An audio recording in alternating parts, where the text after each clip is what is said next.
The steak knife slipped from my fingers and clattered against the plate, the sound echoing like a gunshot in the sudden silence of our kitchen. Sarah's words hung in the air. What if we tried a swingers club? Just to spice things up. And my world tilted on its axis, the cozy glow of our pendant lights turning cold and accusing. I stared at her across the oak table we'd picked out together on our 5th anniversary, the one etched with faint scratches from years of family dinners and late-night talks. Her blue eyes, usually so warm and inviting, now sparkled with something I couldn't name. Excitement? Defiance? She twirled a strand of her auburn hair. The same way she did when we first met in that rainy coffee shop 12 years ago. Back then it was endearing. Now it felt like a mask slipping. "Mark?" she prompted, her voice light, almost playful, as if she'd suggested trying a new restaurant instead of shattering the foundation of our marriage.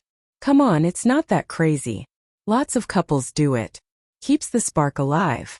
My throat tightened. Spark. We'd been married for 10 years, had 2 kids asleep upstairs. Emma with her stuffed unicorn, Jake with his soccer posters plastered on the wall. Our life was routine, sure, mortgage payments, school runs, Friday movie nights, but it was ours. Safe. Or so I thought. The idea of her even entertaining this. It clawed at something deep inside me. A primal fear that whispered she was already gone. I forced a laugh, but it came out hollow. "You're serious?" My voice cracked on the word, betraying the storm raging in my chest. Heart pounding, I gripped the edge of the table, knuckles whitening. Trust issues?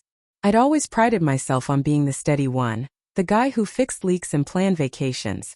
But this was a leak in my soul. She leaned forward, her hand reaching for mine. Her skin was soft, familiar. The wedding ring glinting under the light. "Baby, it's just an idea. We've been in a rut. Remember our honeymoon in Cancun? That passion? I miss it." I pulled back instinctively, the motion sharper than I intended.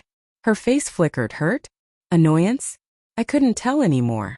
That night, after she went to bed early, claiming a headache, I sat in the dark living room, the clock ticking like a countdown. My mind raced. Was this a joke? A midlife crisis? Or worse? A sign she'd already crossed a line? By morning, doubt had festered into obsession. I kissed the kids goodbye as they scrambled for the school bus, Sarah waving from the doorway in her yoga pants, smiling like nothing had happened. "Have a good day at work, love," she called. Her voice was sweet, but it rang false in my ears. At the office I couldn't focus. Spreadsheets blurred. Emails went unread. During lunch I scrolled through my phone, heart hammering as I typed swingers clubs near me. The results made my stomach churn, sleek websites promising discreet adventures, photos of masked couples in dim lights. Was this what she craved?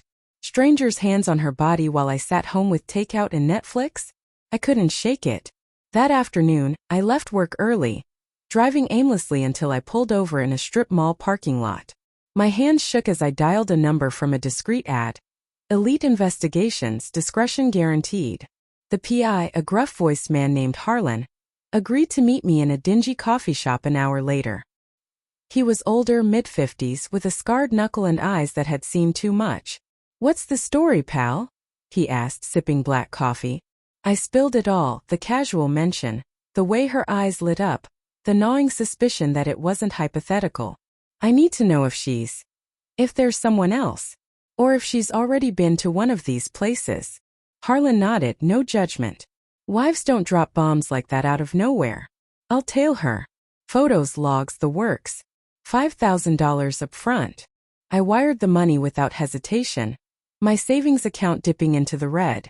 It felt insane, hiring a stranger to spy on the woman I'd vowed to love forever.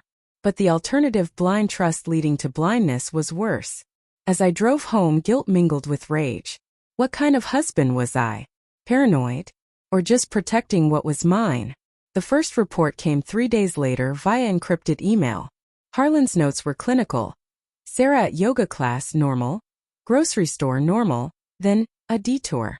She'd driven to a nondescript building on the edge of town, the address matching one of those club websites. Stayed 2 hours. Left with a flushed face, hair tousled. My breath hitched as I zoomed in on the grainy photo. Sarah exiting, adjusting her blouse. A man in the shadows behind her, tall, dark-haired, hand brushing her lower back. Not a hug. Not innocent. That night, I confronted her subtly over dinner. Busy day? I asked, forcing casualness while my fork trembled. She shrugged, cutting into her chicken.